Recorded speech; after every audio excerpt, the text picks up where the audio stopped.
Friends, இன்றைக்கி நம்ம கிச்சனில் மொத்தமாக 9 பொருட்கள் சேர்த்து எங்கள் வீட்டு ஸ்டைலில் இட்லி பொடி எப்படி பண்ணலான்னு பார்க்கலாம். இது இட்லிக்கு மட்டும் இல்லை, தோசை கூடவும் ரொம்பவே நல்லாயிருக்கும். தேங்காய் எண்ணெயோ இல்லைனா நல்லெண்ணெயோ மிக்ஸ் பண்ணி தோசையோ இட்லியோ தொட்டு சாப்பிடும்போது சூப்பராக இருக்கும். வாங்கி வீடியோக்குள்ளே போகலாம். கடாய் சூடு பண்ணி 1 கப்பு உளுந்து சேர்த்துக்கோங்க. லோ ஃப்ளேமில் வச்சு வறுத்துக்கோங்க.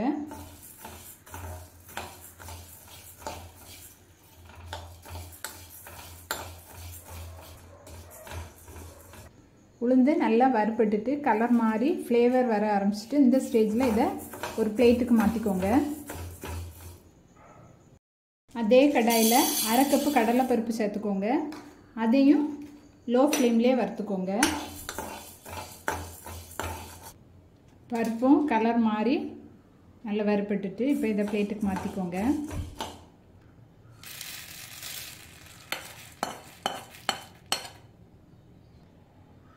அதே கடாயில் 2 டேபிள் ஸ்பூன் துவரம்பருப்பு சேர்த்துக்கோங்க.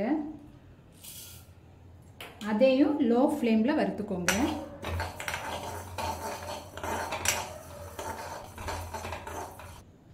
துவரம்பருப்பும் கலர் மாறி வறுபட்டுட்டு இப்போ இதை பாத்திரத்துக்கு மாற்றிக்கோங்க.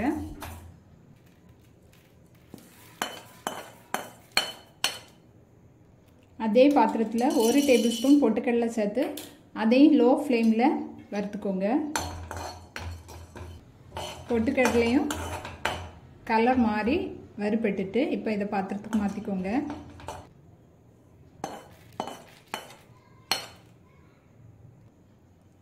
அதே கடாயில் 5 பல் பூண்டு சேர்த்துக்கோங்க. 1 கைப்பிடி நிறைய கருவேப்பிலை சேர்த்துக்கோங்க. சின்ன துண்டு பெருங்காயம் சேர்த்துக்கோங்க. அப்படி இல்லைன்னா துண்டு பெருங்காயம் இல்லைன்னா தூள் பெருங்காயம் 1 டீஸ்பூன் சேர்த்துக்கோங்க. ஆனால் துண்டு பெருங்காயம் தான் ஃப்ளேவர் நல்லாயிருக்கும். இதையும் லோ ஃப்ளேமில் வச்சு வறுத்துக்கோங்க. அந்த கருவேப்பிலையில் உள்ள ஈரம் எல்லாம் போய் நல்லா ட்ரை ஆகணும். வறுத்துக்கோங்க. கருவேப்பிலையும் நல்ல முருகெல்லாம் ஃப்ரை ஆகிட்டு இதை பாத்திரத்துக்கு மாற்றிக்கோங்க.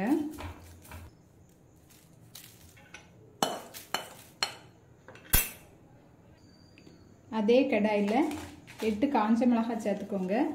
கூடவே 4 காஷ்மீரி சில்லி சேர்த்துக்கோங்க. காஷ்மீரி சில்லி ஆப்ஷனல் தான், கலருக்காக தான் சேர்த்துக்கிறேன். வேண்டான்னா ஸ்கிப் பண்ணிக்கோங்க. இதையும் லோ ஃப்ளேமில் வச்சு வறுத்துக்கோங்க. இது கூடவே பொடிக்கு தேவையான உப்பு சேர்த்துக்கோங்க. நானே கல் உப்பு சேர்த்துக்கிறேன். உப்பு சேர்த்து வத்தல் வறுக்கும்போது நெடியும் அடிக்காமல் இருக்கும். காஞ்ச மிளகாவும் நல்லா வறுபட்டுட்டு இப்போ இதை பாத்திரத்துக்கு மாற்றிக்கோங்க.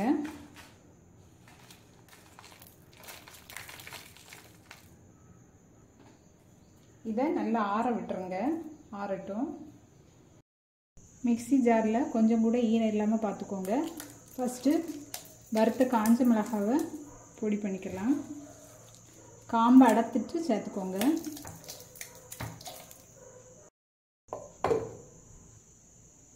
நல்ல பவுடர் ஆகல, கொஞ்சம் குறப்பாக தான் இருக்குது. இப்போ இதில் மீதி எல்லாத்தையும் சேர்த்துக்கோங்க.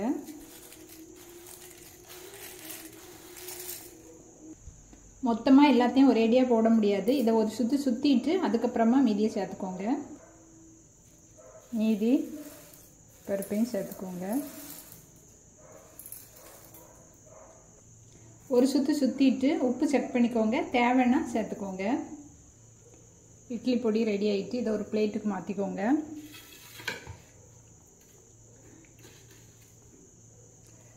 நல்லா விரித்து வச்சுட்டுக்கோங்க. ஆறணும். நல்லா ஆறுனதுக்கு அப்புறம் தான் நீங்கள் ஸ்டோர் பண்ணணும்.